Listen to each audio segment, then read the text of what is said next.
बिहार में 2025 बिहार विधानसभा चुनाव की तैयारी शुरू हो चुकी है। इंडिया अलायंस हो चाहे एनडीए गठबंधन हो, चुनाव आयोग पटना में आया था। चुनाव आयोग ने आदेश दिया कि वोटरों का सत्यापन होगा। इसके बाद राजनीतिक तापमान हाई हो गया।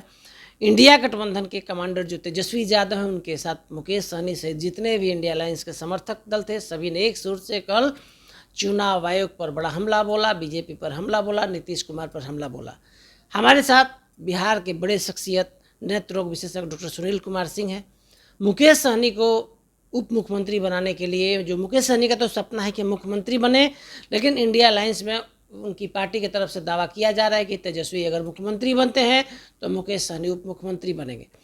मुकेश सहनी के पार्टी के बड़े नेता, स्वर्ण समाज से आने वाले डॉक्टर सुनील कुमार सिंह नेत्र विशेषज्ञ हैं, बिहार के सबसे बड़े डॉक्टर हैं नेत्र का। सर, मुकेश सहनी की पार्टी, जिस पार्टी में आप सर शामिल हुए हैं, उस पार्टी की बिहार के लोगों के लिए क्या विचारधारा है? देखिए, मुकेश सहनी जी की पार्टी हमारे वो विकासशील इंसान पार्टी या वीआईपी पार्टी के सर्वमान्य नेता हैं, सुप्रीमो हैं, संरक्षक हैं। और मैं उसी पार्टी में ज्वाइन किया हूँ एक समर्पित कार्यकर्ता और सिपाही के रूप में जी। और मुकेश सहनी जी का देखेंगे तो उनके, हमारे और उनकी पार्टी के नेता नीति और नियत से प्रभावित होकर के आए दिन आपसे मुलाकात होती है, मिलन समारोह होता है और समाज के हर जगह का बैठा व्यक्ति वो आकर के वहाँ पे ज्वाइन कर रहा है, क्योंकि हमारे नेता माननीय मुकेश सहनी जी ये एक युवा सोच के हैं, संघर्ष करके आए हैं।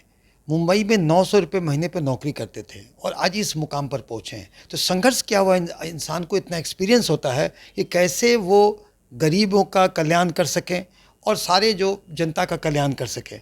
नीति विचारधारा, आपने कहा विचारधारा है कि जिस समाज से पहले आते हैं, निषाद समाज को आरक्षण देना, उसका सशक्तिकरण करना।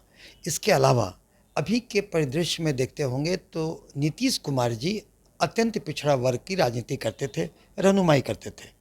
अब उनकी शारीरिक और मानसिक स्थिति वैसे नहीं है कि वो कुछ कर सकें, तो अत्यंत पिछड़ा वर्ग भी एक नेतृत्व ढूंढ रहा है।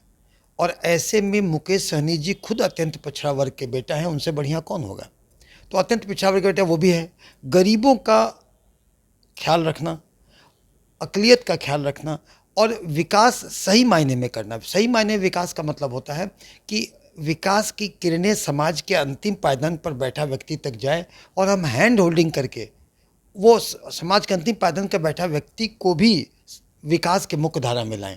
तो जैसे कहा कि उनकी विचारधारा हमने बताया और उनकी नीयत साफ है। और देखिए, उनके पास मिशन और विजन है मुकेश सहनी जी के पास, बिहार को सही मायने में विकसित करने का, सही मायने में सुशासित करने का टिप्स एंड फॉर्मूले उनके पास हैं।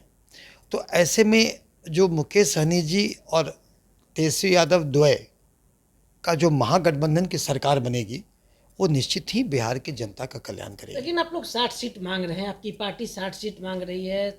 मुकेश सहनी भी लगातार कहते रहे कि हम उप मुख्यमंत्री पर समझौता कर लिए हैं, बिहार में तो मुख्यमंत्री बनना चाहते थे। क्या लगता है कि इंडिया गठबंधन में 60 सीट आप लोगों को मिलेगा?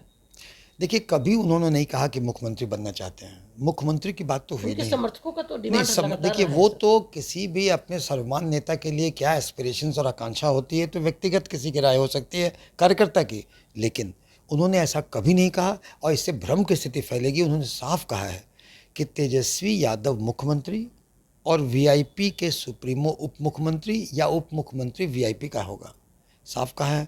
इसके अलावा कुछ नहीं। 60 सीटों की बात है। देखिए, राष्ट्रीय कार्यकारिणी की मीटिंग वाल्मीकि नगर में हुई थी, तो वहाँ कार्यकर्ताओं की आकांक्षा थी कि 60 सीटों पर वीआईपी लड़े, क्योंकि 60 सीट, कम से कम 60 सीट पर वीआईपी की ताकत है, वीआईपी का संगठन है, वीआईपी के कार्यकर्ता हैं लड़ने की। आपके नेता, आपके पार्टी के सुप्रीमो मुकेश सहनी पर लगातार आरोप लगते रहा है कि मौके के अनुसार गठबंधन करते हैं और बदलते हैं मुकेश सहनी जी। ये आरोप निराधार है और गलत है। मुकेश सहनी जी अपने समाज की आकांक्षाओं पर, गरीबों की आकांक्षाओं पर, उनकी विचारधारा से काम करते हैं और वही उनका मकसद है।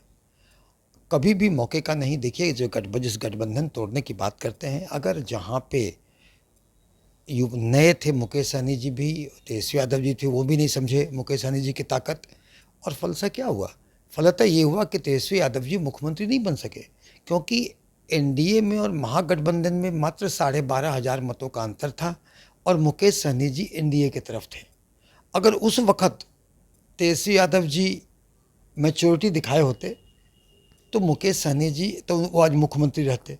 तो ये कोई ऐसे नहीं नई नहीं दो, ये भी युवा सोच के वो भी युवा सोच के अपना होता है। बात अब पुरानी हो गई, सबके अपने जोश थे। तो कोई ऐसी अपनी सोच से अगर होता, अगर इतनी मुकेश सहनी जी अगर सोच से होते और अपने सुविधा अनुसार करते तो उनको तो वो मंत्री थे, बड़े आराम से सरकार में थे, क्यों सरकार से हटते? क्योंकि विचारधारा और सोच नहीं मिला। और आज भी आप क्या समझते हैं, जिधर मुकेश सहनी जी जाएंगे सरकार वहाँ बनेगा। ये MS फैक्टर जो बिहार की राजनीति में है ना, मुकेश सहनी फैक्टर, इसको कोई इग्नोर नहीं कर सकता। और आज भी उनके कहीं कहीं पर बहुत प्रलोभन आते होंगे, लेकिन नहीं, जो जन आकांक्षा है, जनता की जिसमें भलाई है, गरीब अत्यंत पिछड़ा वर्ग निषाद समाज का जहाँ भलाई है, उसी तरफ ही मुकेश सहनी जी रहेंगे। समाज में बिना कटुता बढ़ाए पिछड़ा वर्ग का समर्थन करना, उसको हैंड होल्डिंग करना, गरीबों का मजलूमों का साथ देना, अकलियत का साथ देना, ये बड़ी बात है। डॉक्टर सुनील सिंह की VIP में क्या भूमिका है और सुनील सिंह क्या चुनाव लड़ने जा रहे हैं? देखिए, मैं VIP का एक सच्चा सिपाही, समर्पित कार्यकर्ता, नेतृत्व के आदेश का पालन करने वाला हूँ। और आगे हमारे राजनीतिक भविष्य क्या होगा ये हमारे नेता, सम्मान्य नेता तय करेंगे। जैसा आदेश होगा वैसा मैं करूँगा। आपकी भूमिका मुकेश सहनी को उप मुख्यमंत्री बनाने तक रहेगी या चुनाव लड़ने शाहबाद आप जा रहे हैं? देखिए, चुनाव लड़ना नहीं लड़ना ये हमारे नेतृत्व का फैसला होगा। नेतृत्व का आदेश होगा तो लड़ेंगे, नहीं तो मैं समर्पित कार्यकर्ता के साथ, निष्ठा के साथ, अपने नेतृत्व के साथ हूँ और उन्हें और VIP पार्टी का उत्थान ही मेरा उद्देश्य है। कैसा लग रहा है VIP के कल्चर आपको? निश्चित ही एक बड़ा ही सभी को सम्मान देते हैं हमारे नेतृत्व और निश्चित ही एक सच्चे मन से काम करने वाला। और VIP में बहुत कंफर्टेबल हूँ और वहाँ पे हर व्यक्ति का सम्मान है और हर व्यक्ति एक मकसद के साथ है, बिहार का सब भला चाहता है और निश्चित ही उसके साथ काम करने में बड़ा आनंद आ रहा है।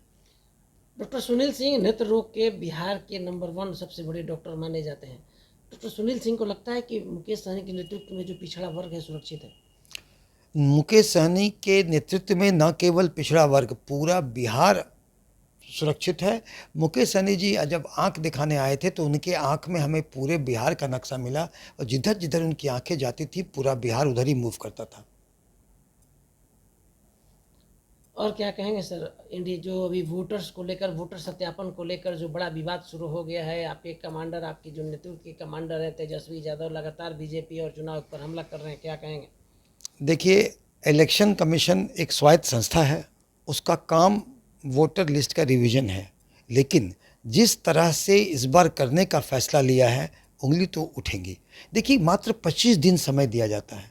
25 दिन समय वोटर रिवीजन के लिए कुछ नहीं है। हड़बड़ का काम गड़बड़ होता है। इसके साथ जो डॉक्यूमेंटेशन है, जो क्लिष्ट डॉक्यूमेंटेशन मांगे जा रहे हैं, तो इसके टाइमिंग और इसके टेक्निक बड़े फॉल्टी हैं। चुनाव के पहले का है तो जिस तरह से क्या है आप ही बताएं, 5 करोड़ वोटरों का सत्यापन करना है क्लिष्ट डॉक्यूमेंटेशन के साथ। उसमें अभी बाढ़ का समय है, लोग बाढ़ में फंसे हुए हैं, किसान रोपनी में फंसे हुए हैं और बिहार की पूंजी मानव संसाधन है। बिहार के अन्य लोग दूसरे राज्यों में कमा खा रहे हैं।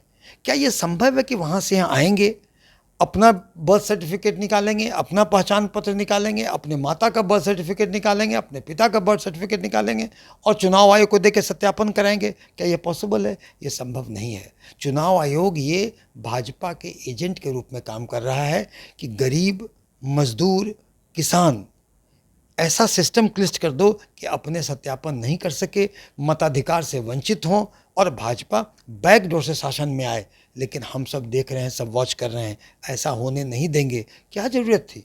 अगर लोकसभा का चुनाव उस वोटर लिस्ट पर हुआ तो विधानसभा का भी होता, और आपको रिवीजन करना था तो लोकसभा चुनाव को जस्ट बाद कर देते। ये अभी क्यों, टाइमिंग क्यों? ये टाइमिंग से भाजपा का चाल, चरित्र और चेहरा उजागर हो रहा है। भाजपा बैकडोर से चुनाव जीतना चाहती है और इलेक्शन कमीशन को अपने एजेंट के रूप में इस्तेमाल कर रही है। और भाजपा का ट्रैक रिकॉर्ड है, वो सारे केंद्रीय एजेंसियों को अपने एजेंट के रूप में इस्तेमाल करते हैं, हथियार के रूप में, चाहे वो इनकम टैक्स हो, चाहे CBI हो, चाहे ED हो और चुनाव आयोग है।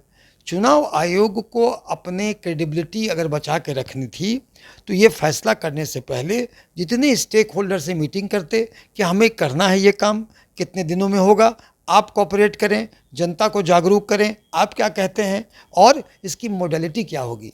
वो एक ढंग से करके ये थोप रही है, एक उनका मंशा जाहिर होता है, तो बवाल तो होगा। और हमें लगता है कि हम फोर्स करेंगे कि पुराने इलेक्टोरल रोल से ही चुनाव हो, क्योंकि हम जागरूक हैं। ये नहीं चलेगी भाजपा की अब कि वो कर दिया और फैसला और हो गया। नहीं, हम जागरूक हैं, हम अपने मताधिकार के प्रति सजग हैं और हम मत दे के रहेंगे, और जो वंचित करेगा उसे हम एक्सपोज करेंगे और लोकतांत्रिक तरीके से लड़ेंगे।